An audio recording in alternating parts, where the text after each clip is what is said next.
tween or teen in the house, then most likely the topic of makeup will be coming up, and we want you to be prepared for that conversation. So here with all the essentials you need to get your teen started, we've got our beauty expert, Bahar Niramwalla.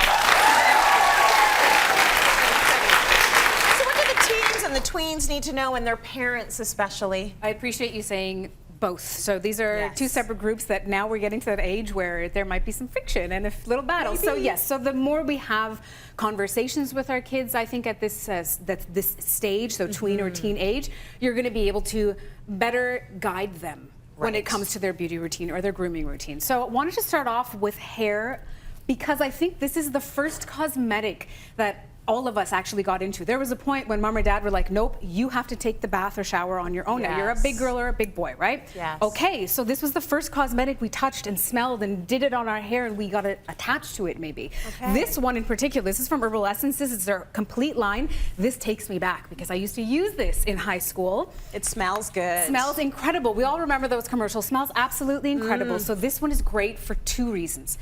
Now kids they're smelling that cosmetic, they're using it on themselves, and so they get to choose either color or smell, and they feel individual, and we want to give them a chance to express themselves in this arena. Yeah. For parents, this is amazing because mom and dad and everyone else in the house can use absolutely every different line. There's just something for everybody, but also there are 0% paraben, mineral oil, and gluten in these. So mom and dad know they are giving their kids something that they'll be comfortable knowing it's going on their kid's body. Got it. So it's very important. So now we have to get into a little bit of body care because they're getting sweaty, smelly, and hairy. It is what it is, right? Yeah, all of us, boys and girls. It's gonna happen. It happens. So I don't know if you remember. I remember the first time I had to do the shaving of the legs. It was, you know, just two little thin razors, plastic little thing. Yeah, and it was just it was like a nightmare, right? Like a horror movie. And it is realistically. If you don't have what I have here are some options you can find. Maybe finding your kids razors that have guards on them. That's actually going to help with that lessening irritation, lessening of the actual nicks and cuts.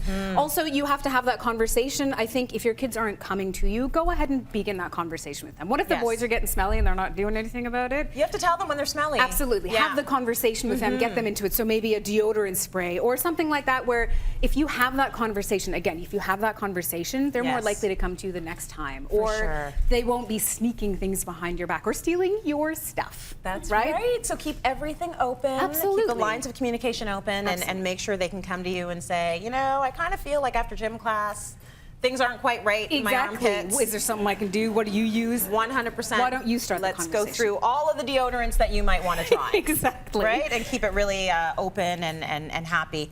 I want to talk a little bit about when it comes to, I know you've got chapsticks here, but makeup as well, which can be a little bit controversial. Absolutely. With some parents and their teens and tweens. So how do you get started? I think it's a good idea to allow sheer and clear items so that the kids begin to feel, if you say no red lipstick, no this, no that, and you just say no to the conversation, they will go to school with a bag of makeup that they buy, slather it on their face and try to take it off, and then you get into a battle royale. Yes. Whereas if you buy them the sheer, we all remember these like sheer little lip balms, right? So it has a smell, they feel comfortable with it, but it's imparting almost no color on their face. Right. They feel like they're in control.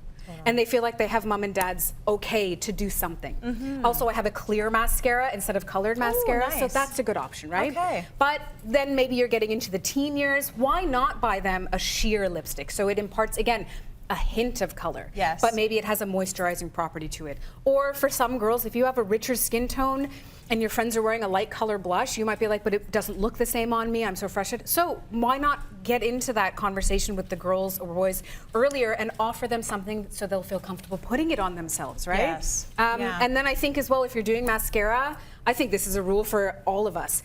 Black brown is always better than black. That's right. It's softer and it's more natural looking, and they feel, again, the teens are going to feel like I'm in control, something's happening, but it's not excessive amounts of makeup. Totally. Walk them through it. It's okay. Like, they just want to be an individual. Just keep everything age appropriate. That's exactly it. Age appropriate is all subjective.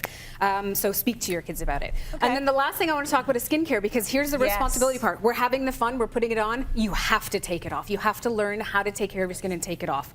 Also, hormones are raging.